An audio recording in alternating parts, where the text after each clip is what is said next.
Now we're moving over to Charles Wu, who is the CEO of Pheno.ag. Charles Wu, the stage is yours. Great. Can you hear me okay? I can hear you 5 by 5. Wonderful. Well, hey, thanks for the introduction. I'm really excited to be here. But first, I would like to ask the audience a question. And the question I'm going to ask is, have you ever wondered why, farmers out there are paying up to $1 per seed for high quality hemp genetics? Seems crazy. Now, would you really be interested in technology that can produce these same seeds for under 20 cents each? And that's literally what we've come up with. Pheno.ag is an offering that we call genetics as a service, or giving you gas. And what genetics as a service is it's a pay-as-you-grow service that produces feminized hemp, either CBD or CBG seeds, starting at around 20 cents a seed. And where did this come about? Well, it came about because we've been in the industry for quite some time. We're an education and engineering company. We've provided a lot of education out there for cannabis growing, and we've designed all sorts of engineering systems. And what we found is there's a massive gap between, okay, now I've learned how to grow, I've learned how to grow commercial cultivation, and now I want to go produce my flower, and I need $5 million or $10 million to even get started on that front. So what GAS is, or genetics as a service, is that is an interim step for a new CBD brand, a new hemp company to get into the market without having to invest lots and lots of money into infrastructure. Similar to how Amazon Web Services or the data center business lets you get into the computer business without having to build your own data center. Now, a little bit about us, our team. My name's Charles. I'm a 20-year technology entrepreneur. I've had 2 Inc. 5000 companies. Just cut my teeth in the wireless telecommunications space, building towers and working with the REITs. And then I got into the co-location and data center space. Our COO, Matt Potteray, he's a 30-year veteran of the technology and telecommunications field. He used to run 13 states for CenturyLink. And then we have our lead grower, who's Matt Wakowiak, who has over 20 years of cannabis cultivation experience. And what's nice about us is we actually have traction.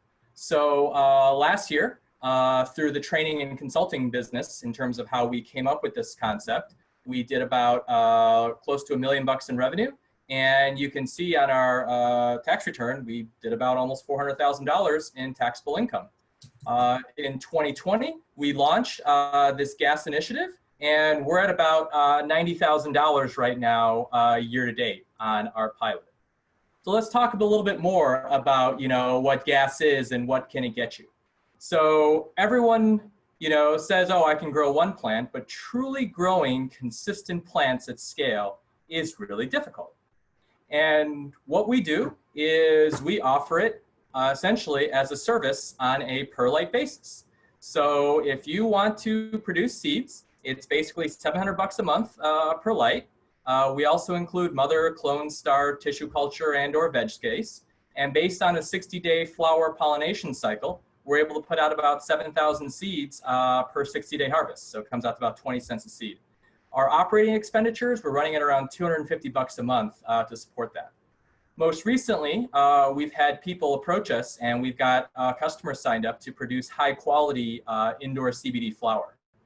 So on the flower pricing, because there's less infrastructure involved, specifically we don't have to worry about pollination and all that comes into consideration, we charge less. So flower pricing is $500 a month per flower. We're averaging about £1.50 of trimmed flower, which comes out to about $670 a pound for flower, and our cost comes out to about $200 a month on an operational perspective.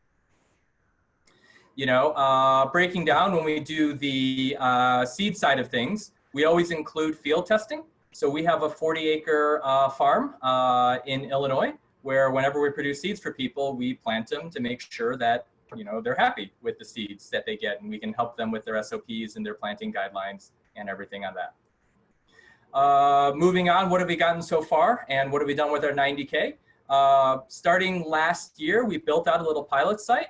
So it's around 2,000 square feet. We allocated originally a lot of the space for seed, but then as we learned more, we allocated space for flowers. So in that 2,000 square feet, we've got about 600 to 700 square feet of light canopy covering that space. Charles, 5-minute mark, 60 seconds left. Okay, I'll be quick. Our CapEx is about $400. Our flower space CapEx is $250. We're 100% leased right now. Here are unit economics. We kind of talked about that. I'm just going to go quick. What's our ask? Right now, we have secured a new 18,000 square foot facility for expansion. We're going to allocate around 3,000 square feet initially for flower and 3,000 square feet for seed. And we're looking for about $1 million for internal build out so we can build out our space. Finally, so to summarize, we're looking for about $1 million. What we're offering in addition to that is the founder, myself, will match all investment dollars on a 1 to 3 basis. And finally, we're in an opportunity zone. So for people who understand that or have major capital gains, investing in us lets you defer the capital gains and you have some nice upside potential or tax-free potential in the future. That's that.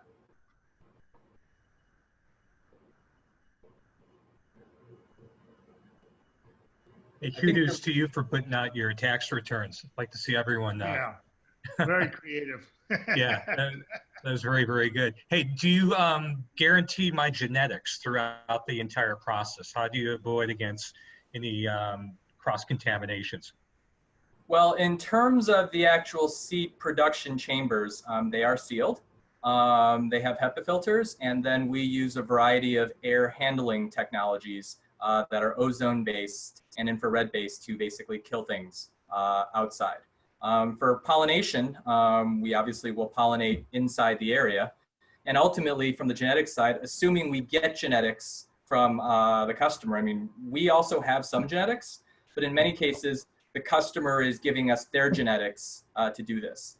Now, we do have one customer where we did, a genetics lease, so they have to pay a royalty fee to a seed company. So they pay our, think of us, we're like the co-location space, we're the data center, we're the rack, and the remote hands to run it.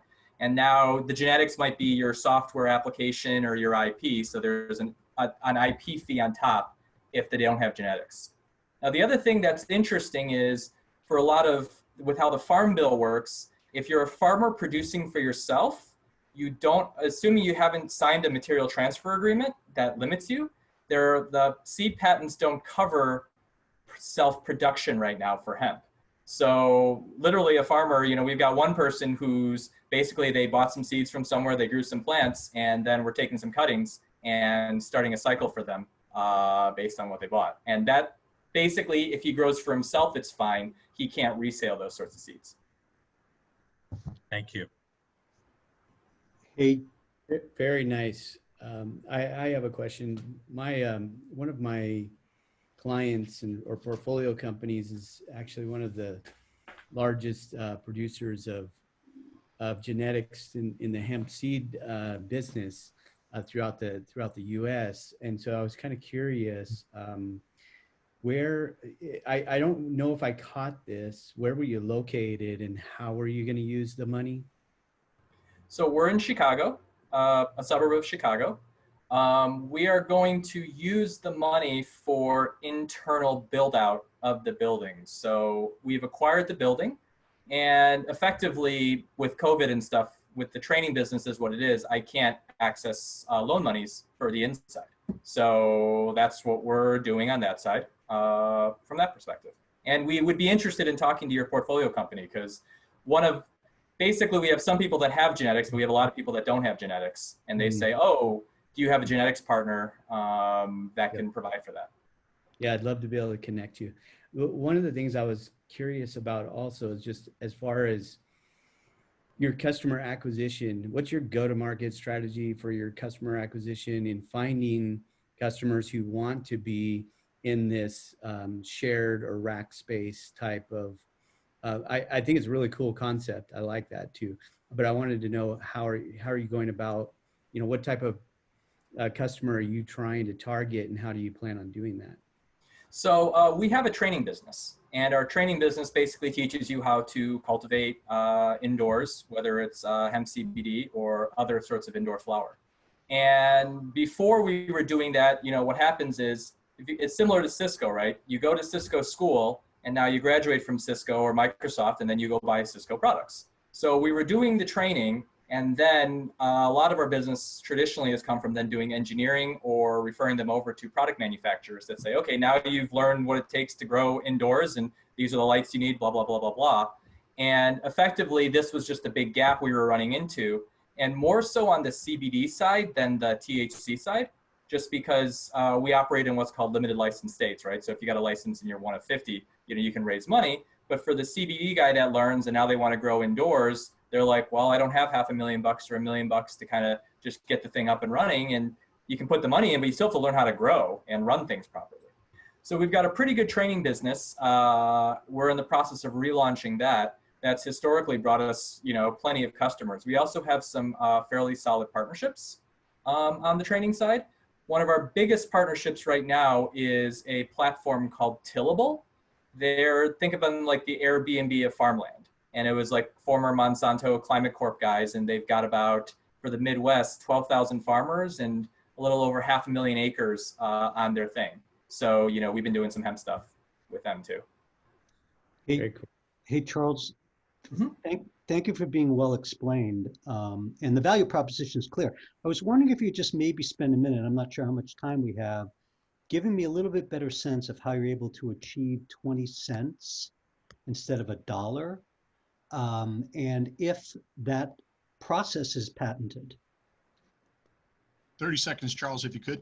Yeah, I mean, from 20 cents versus $1, keep in mind, $1 is a sell price. So usually today what's going on is most companies out there are vertically integrated seed companies where the average cost of seed production is somewhere on the low end from 15 to about 35 cents. And then they sell on the market anywhere from 50 cents to $1. So what we're doing in terms of the process, what we've done differently is we are offering it on a co-location model. And then we have a cool concept called remote hands. And I'll just show you this screen share real quick. Let me just share my screen here, where we have actually outfitted our technicians with head cams. So, you know, here's a picture of one of our guys, you know, looking at stuff. You can see there's the little camera. Can you guys see my screen okay, or can you see the picture? I can. If you could finish up, Charles, we'd appreciate it. Yeah, okay, you can see the camera, and then they literally get to, like, imagine looking through a Zoom meeting, but someone's kind of working on your plants, and they offer that remote hands. So. Outstanding, Charles. Well done. Greatly appreciated. And I would encourage you to check the chat room. There is somebody there that says they would like to cut you a check.